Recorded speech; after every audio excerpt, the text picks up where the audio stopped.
Welcome to the first episode of the Live Well podcast. The whole idea here is, how do we learn to live well? We're living in kind of a unique moment, trying to stay well, but the most important thing in all of our lives is how do we live well? And so we're going to be looking at this from a lot of different directions, and I'm really excited today because we've got a special guest with us, Rochelle Masters from Masters & Co. Psychology. And we're going to be thinking a little bit today, right as we are in this, everybody coming to grips with the effects of COVID-19 and the changes that are taking place pretty rapidly around us. And that comes with a lot of challenges. And so I'm really excited to get to chat to you, Rochelle. Yeah, thank you for having me. Yeah, welcome. Thanks for being here. So Rochelle, obviously it's been, I think most people probably feel like what we're experiencing at the moment, it's rapid change, new information all the time, new changes to what we can do, can't do, how society's working, how everything functions. Yeah, that's right. Let's maybe just start with this. From your seat, Masters & Co., you're working with people focused on, and maybe let's back it up one step. Yeah. Give us a little snapshot of your heart at Masters & Co. Yeah. Okay. And what you guys get passionate about for helping people with. Oh, that'd be great. I'd love to talk about that, but you'll have to stop me if I talk too long. You know what? So we have 4 mental health clinics across the city of Perth, and it is just, I know it sounds strange, but it's one of my favourite things to do is to provide psychological services and wellbeing initiatives to people who are vulnerable in terms of their mental health. So we like to provide fresh approaches to mental health care. And something that I've noticed is that when hope intersects with science, observable science, that actually there is tangible change in people's lives. And I just love the fact, that we can provide spaces for people to come and have good mental health care across our I love that. Yeah. And I think, that's one of the reasons I was so excited to get to chat with you today. To help people figure out how do we see those two things come together. Hope and, observable science, practical strategies, realities. Because I know that's one of your passions, is well-being. How do we help people, live well? And so that's awesome. Yeah. Let's look at what, from where you're at, what are you seeing happen right now? What are you seeing people experiencing, going through? What's been just some of your sort of starting observations of what we're experiencing? That's exactly right. Well, there's a few things actually. So generally speaking, the clinics experience about 40 to 60 new patients every 10 days. And, there's a dedicated team of about 18 of us that attend to people across these 4 locations. And, it's quite a controlled environment. We like to think that people come in and it's very peaceful and it's safety and it's, serene and all those sorts of things. And then the coronavirus, really came into close proximity into our city and our, our nation. And you realise how small Perth is and WA is, and then Australia, and perhaps even globally too. Yeah, it is a moment you go, well, the world is really small. What happens here, there? I think it's one of the unique things this moment, isn't it? It's affecting all of planet Earth. We all actually feel an odd sense of connection with one another. Absolutely. But it is amazing. It is how small it is, how connected we all are, how much one thing that affects anybody affects everybody.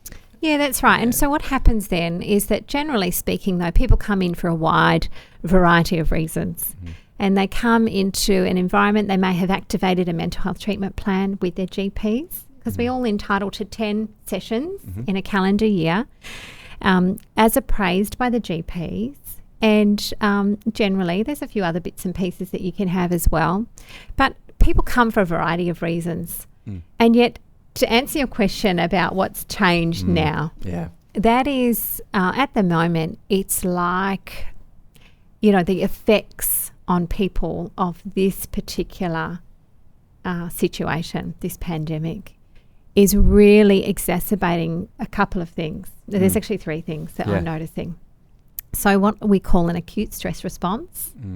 people, we used to living with a bit of stress, and we can actually tolerate a bit of stress in everyday life. But what we are noticing is a huge upsurge of people's acute stress response. So that means that there's no longer good stress or tolerable stress. Yeah. It's all toxic stress. And that's where you get that behaviour from people, the sort of frantic behaviour. They start to then, each man for himself kind of behaviour. So that's acute stress response is one thing. Okay. Then obviously there's the anxiety and panic. People are really reporting that they are feeling very anxious. And it's mostly driven around uncertainty. Yeah. And, a lot of thoughts and worry about the uncertainty that's happening at the moment, not able to problem solve, not able to have the normal templates of life roll out. Yeah. And then it's just the general things like, the general physiology. We're meant to sleep well, eat well, exercise well. There's the basics. Yeah. Our general lifestyle routines really do play into our mental health and well-being, and that is all jimmied up at the moment. People are not sleeping well, and they're also not necessarily looking after themselves the way that they normally would, and there's reasons for that.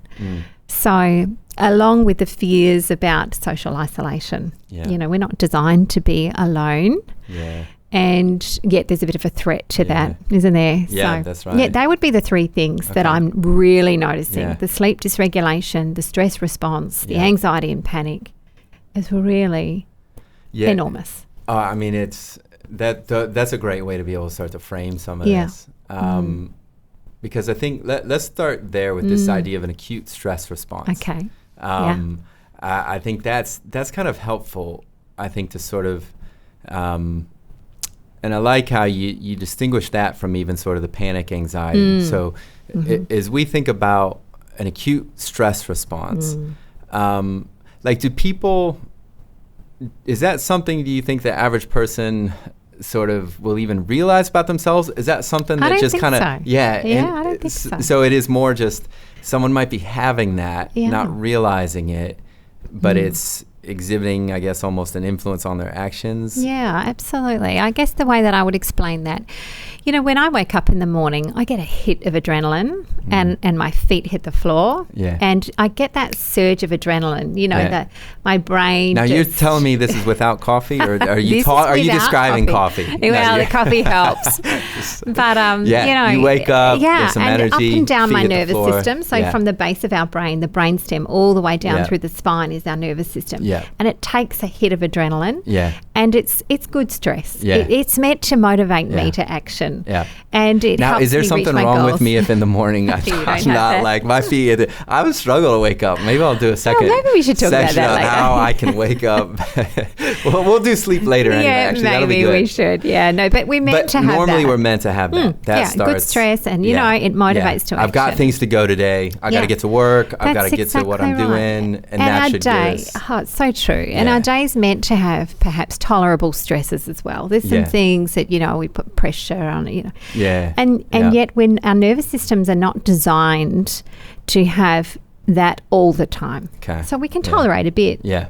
Yeah. But we're not designed to cop the chaos and the activation of our nervous system consistently and for too long. Or even if you have been negotiating and navigating stress for a little while, which a lot of people have and do, something like this just really kicks the nervous system into gear in a way that feels really unmanageable and uncomfortable. Yeah. And people then have a whole range of emotional, psychological responses. And would I be right then as well, like you said, so we live with a bit of stress all the time, which can be the good stress, gets us going. Sometimes, though, even something like this pandemic that's just no one's ever kind of walked through quite, there may have been stress in life, but it's at a manageable level. But with something like this in the mix would you suggest, and are you seeing this as I don't want to say widespread, it's not that everybody, but that this is a frequent thing, that perhaps this is pushing the stress response just a bit too?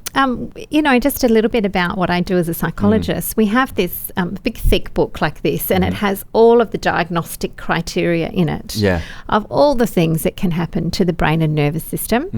And it's not meant to be a label making initiative. It's just meant to describe symptom sets that people can struggle with, so that myself and perhaps a GP can speak the same language. And an acute stress response is actually a whole range of physiological symptoms that activate about 2 to 3 days after some news or an incident that's distressing. So it normally doesn't last for longer than 1 to 3 months, this acute stress response, but it is definitely felt in the brain and the body and the nervous system emotionally. It is actually got its own diagnostic criteria. And it's a diagnosis of its own. But it usually develops early on. So, something happens to us and we're just not okay for a few days. And that can actually be prolonged though. So instead of it just sort of lasting for a day or two and then we come good, this is actually enduring. So it's lasting for more than just a couple of days. Now we're sort of 2 weeks in, I think it is, really, from when our city in particular really had to start to think about this in a whole new way. And that's when we started to see panic buying and just an upsurge of, people coming through the clinic. So I don't quite know how to describe it other than that. Well, without being too dirty. Sure. No, I think that makes a lot of sense. And I think is also what about right? And that may be helpful as well for people to realize, like, this is that one of the challenges of the current situation is the prolonged nature of it. So if you're having this, like you said, there's a lot of uncertainty. No one still knows. It's not like, we'll do X, Y, Z, then A, B, C it's will an happen. end point. There's an end point. It'll take X time. And so one of the challenges people may experience is this, you described it at one point that sometimes you feel like, I just kind of know I'm not okay. I'm not okay. That a lot of people may be feeling that. Absolutely. And, the brain is designed to heal. So what normally happens is when we have something happen in our day, we hear something on the news and it really disturbs us or distresses us in some way. The brain actually works while we sleep at night for the next 2 nights after that news or after that incident. And the brain actually works to heal itself and process that information away so that we don't develop symptoms or panic or, behavioural or emotional symptoms from that. But what is happening at the moment is people don't quite know how to process what's going on. And, perhaps they're not sleeping very well. So the brain is designed to heal. It's designed to process. We go to sleep at night. There's mechanisms in place that help us process what's happening to us and problem solve and so on. But at the moment, that's really under duress, I would say, for some people. Not everyone, but for some people. And we'll move to then a couple of the others touched there. The idea of panic and anxiety when it turns to those things. We'll talk in a few more minutes about the sleeping idea and some of those built-in things that should help heal. Is there anything else you'd say if someone's maybe just trying to figure out how they're processing this? If someone's experiencing an acute stress response, a normal kind of reaction to what has happened. It is a normal reaction. I'm glad you said that.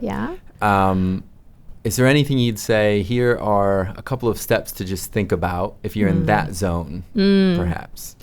Yeah, well, I think the first thing is to realise that you're experiencing a normal reaction for an abnormal set of circumstances. And there are some psychological strategies that perhaps we'll talk about a little bit later on that just help to, come to terms with adjusting. So there's an adjustment period that needs to go on. And everyone's so unique. So how we settle that nervous system will be different for me than what it is for you. And the appropriate environment to have, your own mental health needs assessed and checked is actually in the office of a GP or a mental health professional. Good mental health first aid, you can go and have those checks done. But, you're right. It is a normal reaction. And the first stop is to sort of acknowledge I'm having a disruption to my mental health and well-being, and this is a normal reaction, and there's things that I can do to improve that or to tolerate my distress and my discomfort. And that's probably key. That's a key thing at the moment. That's good. We'll talk about a couple of those strategies a bit later. Let's talk about the idea of panic. Yeah.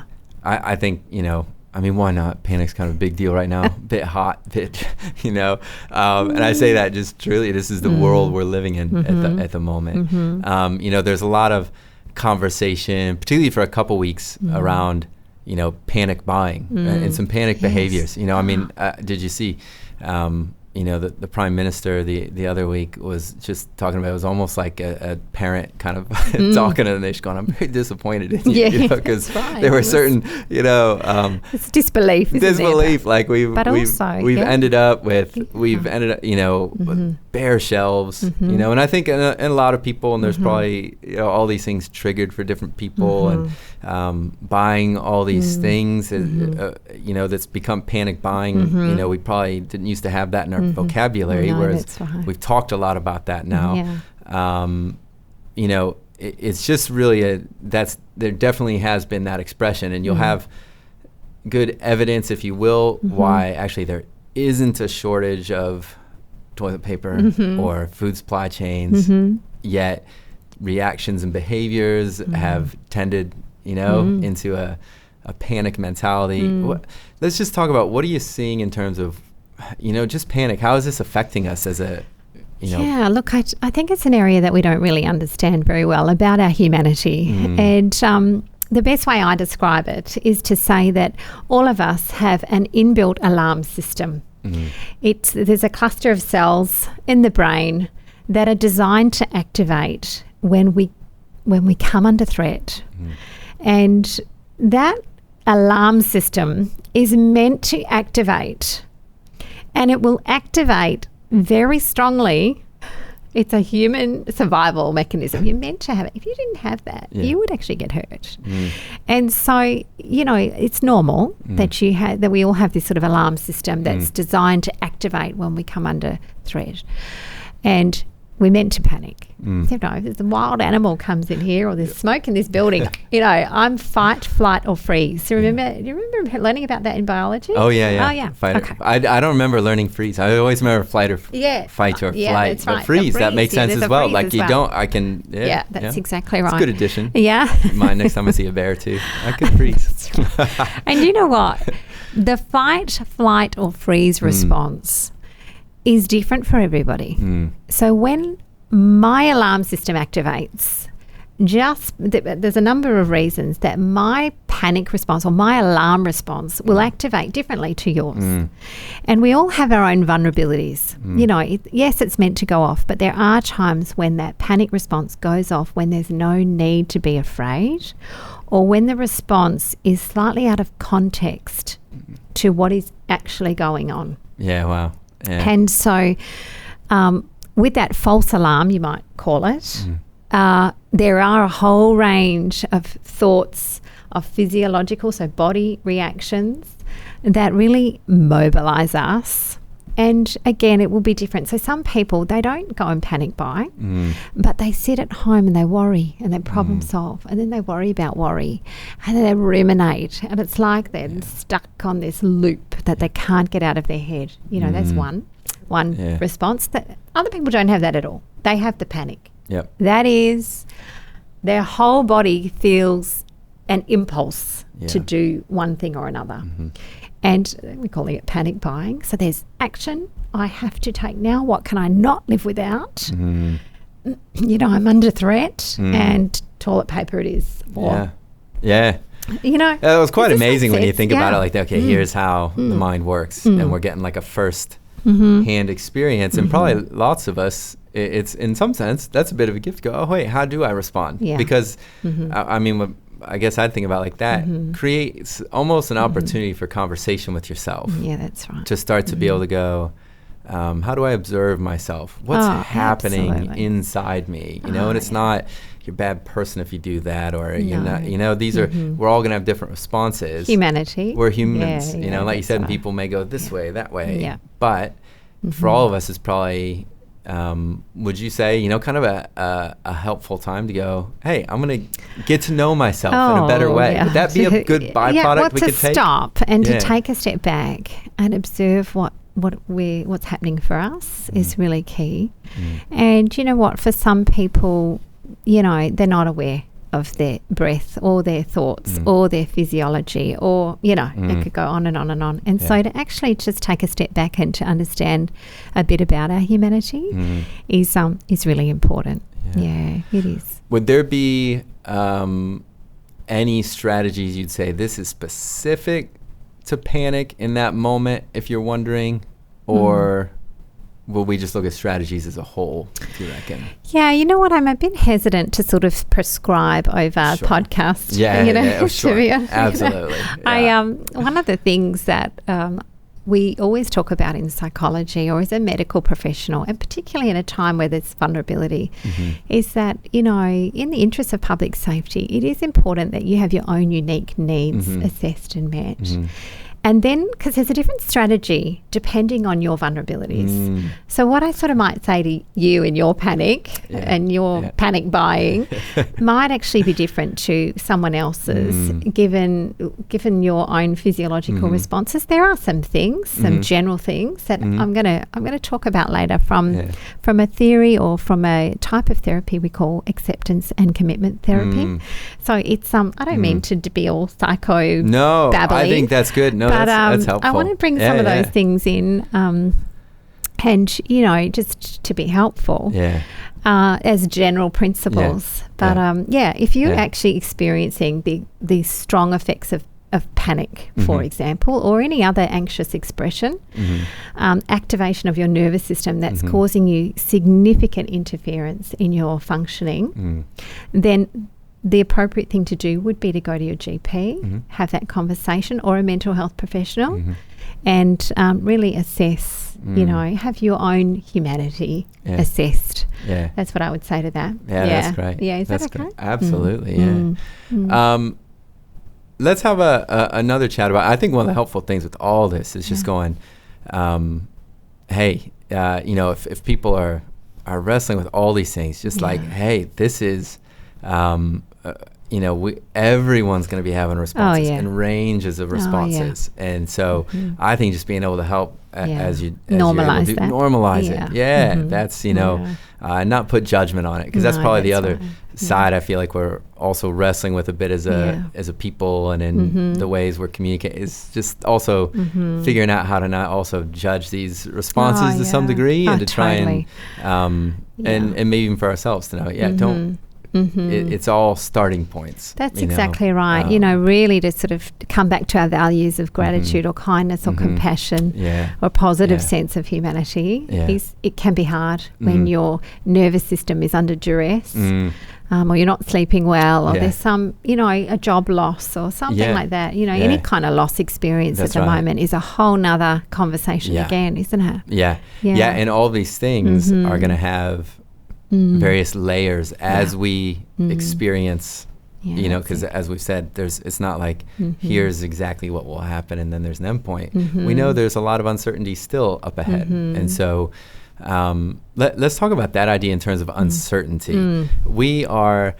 Everything's so uncertain right now.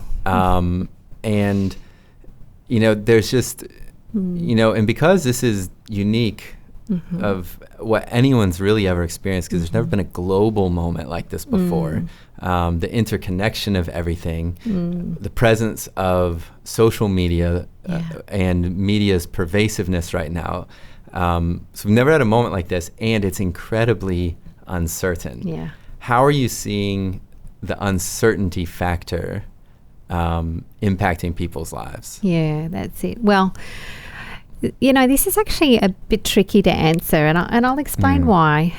There is massive uncertainty, and then the ability to problem solve in, you know, that word unprecedented times. You know, that's been used a lot, isn't it? Yeah, that's right. This is unprecedented. This is unprecedented. We just hear that all the time. Once in 100-year event. Oh, so we're all sort of feeling our way in the dark. And traditionally, the psychological theories around tolerating uncertainty have been around watching our attitude. So if someone comes, before coronavirus, if someone came into the clinic and they were, you know, talking through some issues they were facing, and they weren't tolerating uncertainty very well. I would address it like an attitude that needed tweaking. And I must say, this is where I get a little bit stuck lately. Here we are in the middle of a pandemic, and I don't feel very comfortable saying, now just let's tweak that attitude that you've got towards uncertainty. It just doesn't feel that great to do, if I can be honest. I'm like, but it is an attitude. Being intolerant of uncertainty can be an attitude or a mindset that we have that is really going to be challenged right now. And I just say it sort of gingerly, I suppose. You can tell my sort of apprehension of like, oh, okay, country, let's just watch our attitude. That doesn't quite feel right either. Sure, yeah. But I suppose it still goes without saying that life is not always certain and it's not always fair. And we probably weren't expecting a pandemic, but the same principles apply to be agile and to be flexible and to open up in our thinking and to work out what flexibility needs and to cooperate with that is a whole skill set on its own, isn't it? It is. And, it's just so funny, like you said, because this is something we haven't experienced for a while, I guess one of the things I kind of observe about as well, we've probably had to some degree some false certainty, whereas and I would imagine even as I talk to some people from older generations, they generationally different people are experiencing this very differently, and there's a range of things that go with that. But just say in the last, even if you called it 30 years, advances in health care, treatment, life expectancy, the various conditions that could have been fatal 50 years ago that are no longer, procedures that were high risk even 20 years ago that are almost routine today. And there's a lot, that has become almost a false certainty in this. So this is a bit of a shock to the system, whereas if you go back 100 years, or if you go back further into human history, uncertainty is a far more widespread experience of life. And around the world, there's people who, culturally, so us in the West have a very different experience of certainty, uncertainty than, people in developing parts of the world. So it is a fascinating thing the way we've suddenly into what felt like a pretty certain world. Yeah, that's right. Or various degrees of it. We've hit like an totally unexpected level of uncertainty. Absolutely, and there's different generations or demographics that will struggle with that more. And what we know from the research is that the older population are actually far more resilient and than perhaps our young adults right now, but not just right now, actually encompassingly. And yet, so, some of our older adults are some of the most vulnerable in our population. And look, there's a lot of factors that play into that, and tolerating uncertainty is a skill. That it's not great to develop right now. Or skill set, But at the same time, wouldn't you go? It's maybe an opportunity to develop it at some level. At some level, I think so. That's and really probably good. To give ourselves a bit of grace if it's something people struggle with. Hey, that's okay. It may be a muscle you've not had to flex at different times, but it's probably also really almost. It feels almost like a necessity to develop some proficiency. What would you mentioned as well, like the word resiliency. That is that'll probably become a common word or a more common concept we're thinking about. Is there anything you want to talk about, say, with resiliency? What you've seen, or if I was going, I want to develop resiliency. What would there be anything you'd kind of say? Here's a couple hot tips. That's just a whole big conversation on its own. I know that could be a whole week. But one of the main things that I find and that we read in the research around developing resilience, and there's a lot of things. There's a lot of character attributes and things that you can develop that help develop resilience. But I would say one of the key skill sets that I didn't have and I needed to actually learn was how to tolerate discomfort and distress. So my distress tolerance skills and capacity Yeah. was not well developed. I just never learned it. I never even heard of that. Yeah. Really. Yeah. Oh, tolerating distress. Yeah. Most things that are uncomfortable, I just slide off the table as fast as I can. You know, if I'm cold, that's it. I've got a jumper on. If I'm hungry, I've worked out from my office chair, it takes me 7 minutes to drive through McDonald's and get back to my office chair. You know, like I don't like the feeling of hunger. Yeah. You know, most things in my generation we can Yeah. we don't have to tolerate. Yeah. And it was a real shock to me to Yeah. learn, oh, hang on a minute, like distress tolerance skills, that's a thing. Mm. And we're designed to experience the full range of emotions as humans, and we will. Mm. And then, but how we tolerate them is a whole nother skill set, and that's where resilience comes in. When you can learn to tolerate discomfort and distress. Yeah, I'm sounding like a psychologist. No, but I apologize. I think I think that as well is just to be able to name that, just to be able to go, this is a thing. Like you said, I think I would have had a similar in my life at one point. I wouldn't have ever thought about it like that. Yeah. But going, when I experience discomfort, this can be a moment now to grow versus we do want to reach for eliminate. Get rid of get rid of the discomfort. Yes, make that stop. And I think that may be helpful for some people just to be able to name it and go, right, you know, because I think it helps you go, it's okay that you are uncomfortable and there's an opportunity in it as well. Yeah, and that's there's right.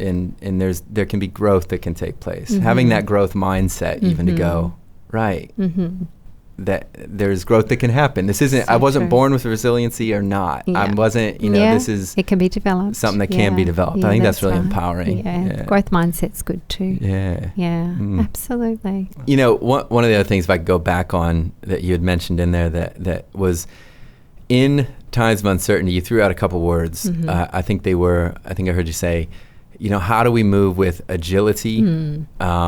You might have said flexibility, I'm not sure. But could you go back in on that concept? Like, how is that, I guess, important? Okay, so we know there will be uncertainty. What, you know, we talked about resiliency, but what, those ideas of agility, I really like just that word and that idea. What would you say about that? Yeah.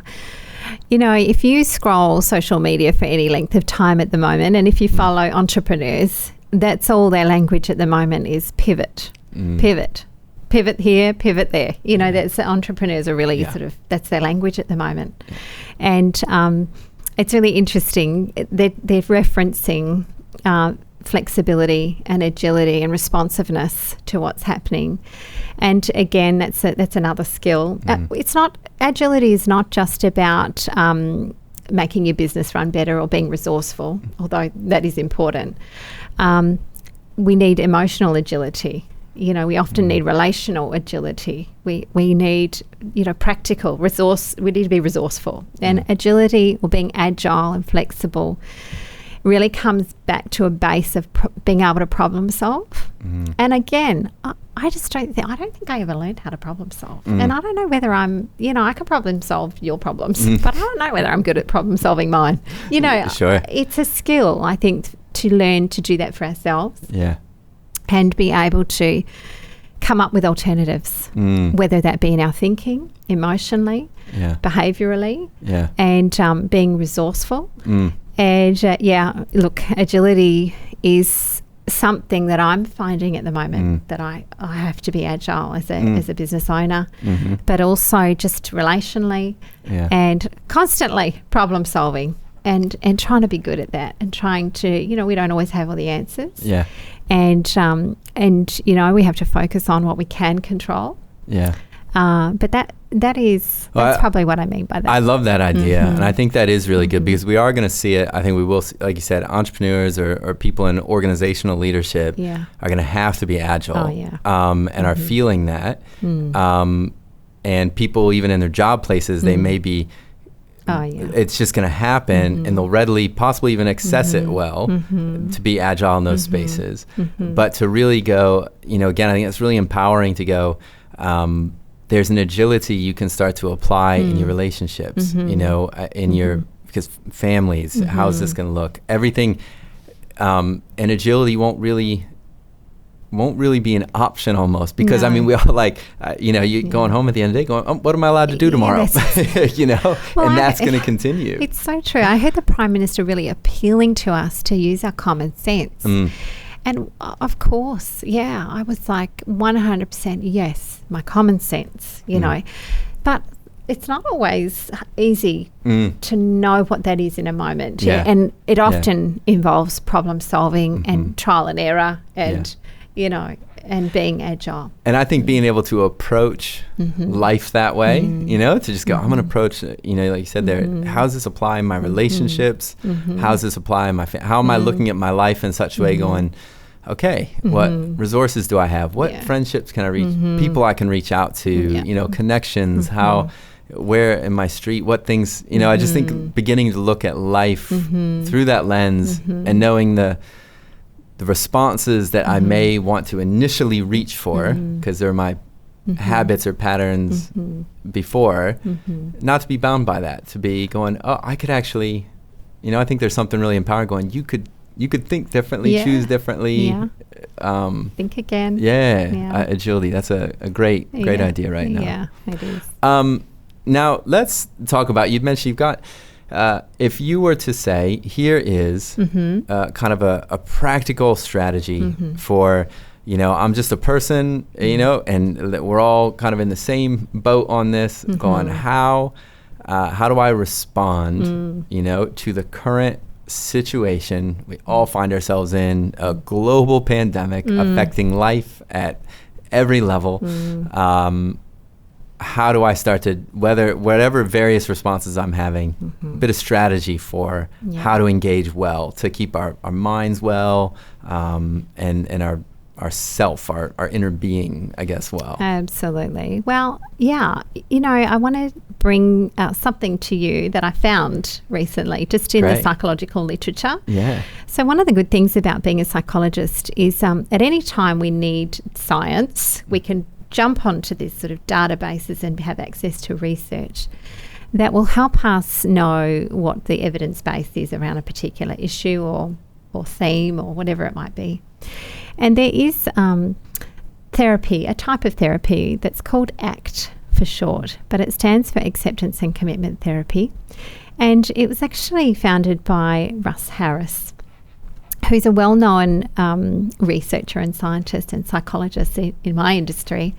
And, I know I don't want to necessarily give you pop psychology, but I'd love to be able to share with you some science, actually. Yeah, great. Some tips and tools that it's evidence-based. And I actually did get a little bit of resource for today. Great. From that has been adapted from this acceptance and commitment therapy, and I can send you a tip sheet or something like that. Yeah, and I'm going to use psychologists do this sort of. I've got the FACE COVID, FACE, the acronym for it. No, sorry about that. But, sometimes that's a bit cheesy, but it's just what we do. No, that's good. That's good. It'd be useful. And it was really, I read it and I just thought, that in a nutshell explains what we should be doing right now. It's perhaps some practical and psychological strategies for what we could do to face COVID. And it's a resource that has been adapted from this Russ Harris's work. Great. So I really wanted to show you that. Yeah, excellent. Okay. Yeah, tell us about that. I brought my laptop so I can, just in case I forget the anagram or whatever it is. That's great. But the FACE, so the F stands for focus on what you can control. And I think we've talked about that today. Yeah, yep. You might have even spoken about that. Yeah. Recently. We've been thinking about it, as a church, we've been thinking about this idea of, what we focus on is going to be a huge part of our experience. There's going to be a lot that's going to happen to us right now. We can't control, but we can all choose what we're going to focus on. We can choose where we put our attention to, and I think that's a great thing to go, hey, it starts with focus on what you can control, because we're all a bit inundated. It's inevitable. Anxiety and fear is inevitable, isn't it? That's right. Yeah. And the circumstances, they're beyond our control. Yeah, that's right. And there's a temptation. I think what's also interesting right now is there is that temptation to focus. We're a bit overwhelmed with information. Oh, yeah. And that's everything from the just straight from the governments and authorities to, hey, my mate heard this, and posts and social media. So, and all of the media of whatever form, be it social, mainstream, all this, is competing for our attention. And so our focus could be everywhere, but all of that we can't control. So I love that idea of, focus on what you can control. Yeah, that's right. And so then the A stands for acknowledging and accepting your feelings and your emotions. So that's not just psychobabble. It is actually really important to see if you can check in with yourself emotionally and name what it is that you're processing.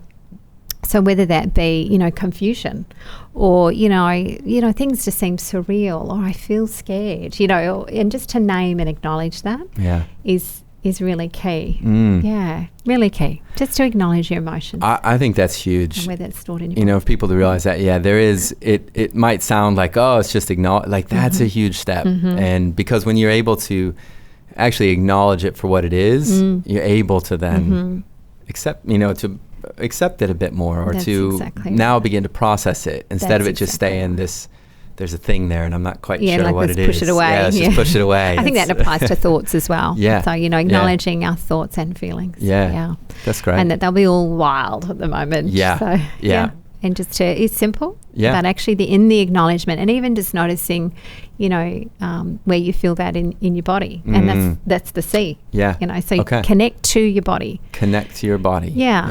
It sounds like a psych term, but actually our body carries the emotion. So often we'll feel it in a lump in our throat, or the swirling in our stomach, or we've got some brain cells actually in our heart, and we often call it the checking station in psychology. And sometimes people get a pain in their chest.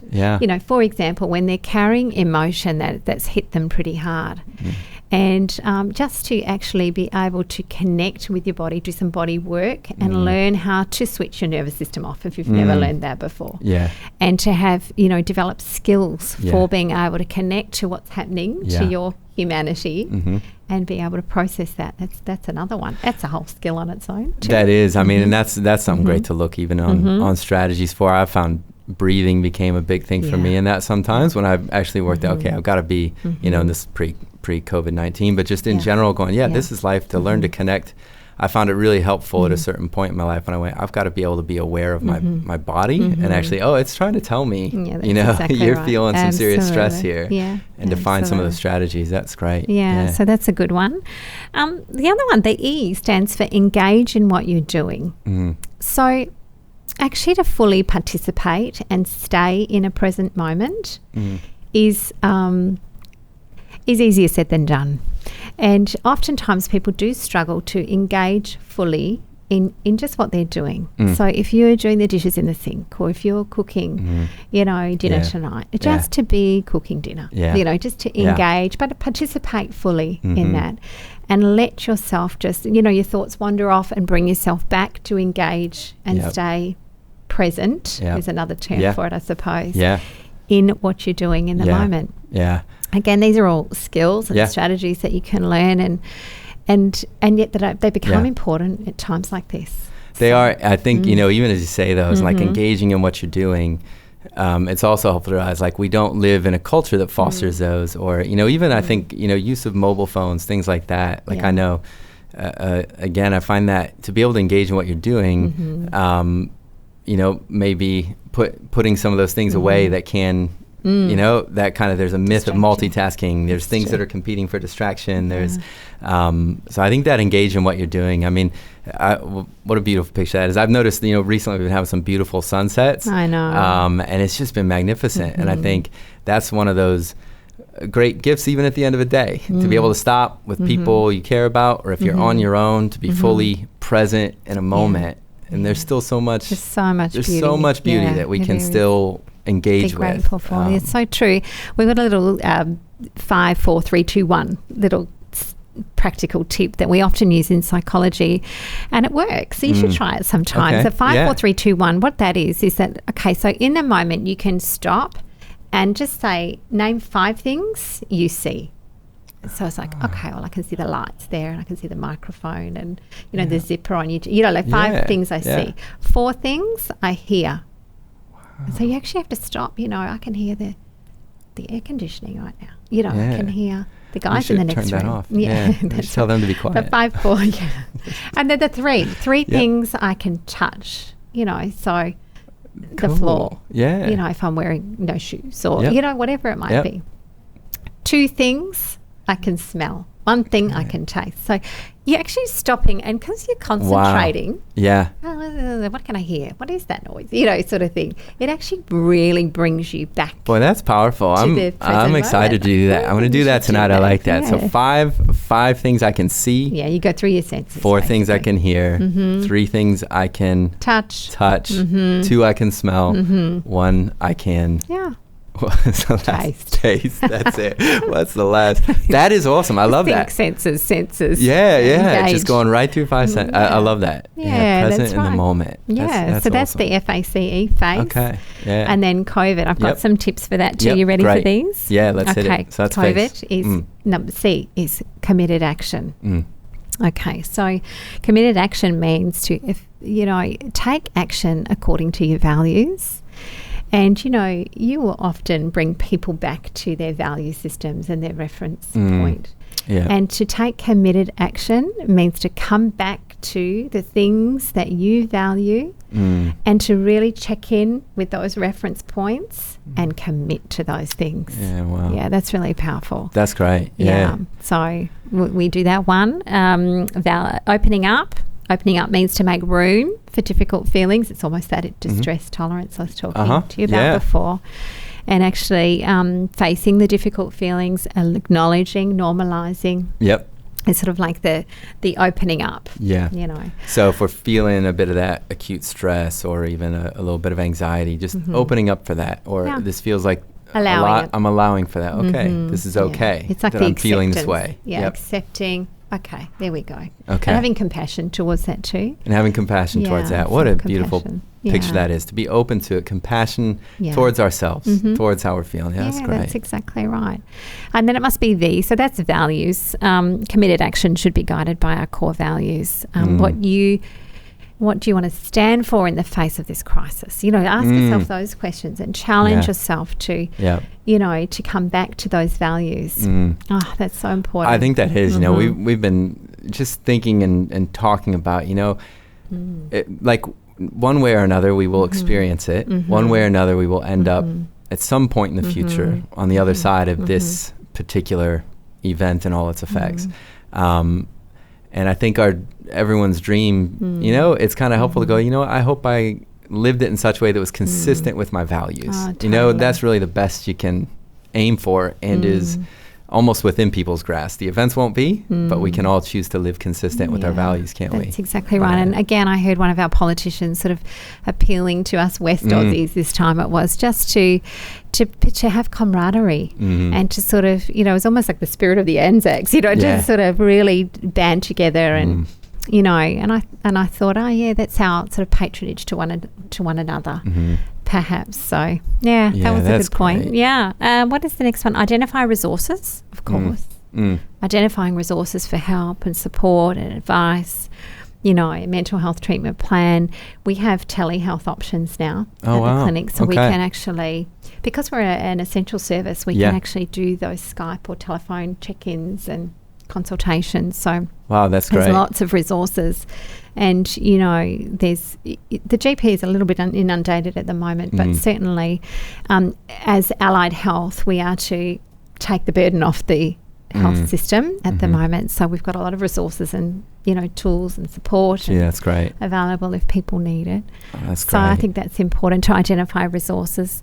And then D, I just put disinfect. Yeah. That's good. And distance. Wash them hands. Physically. Have some distance. Yeah, that's actually a big one. And I, when I first heard that is our biggest weapon against, it just took me a little while to really sort of like, what? It just, I don't know. It just seems like a strange situation to me.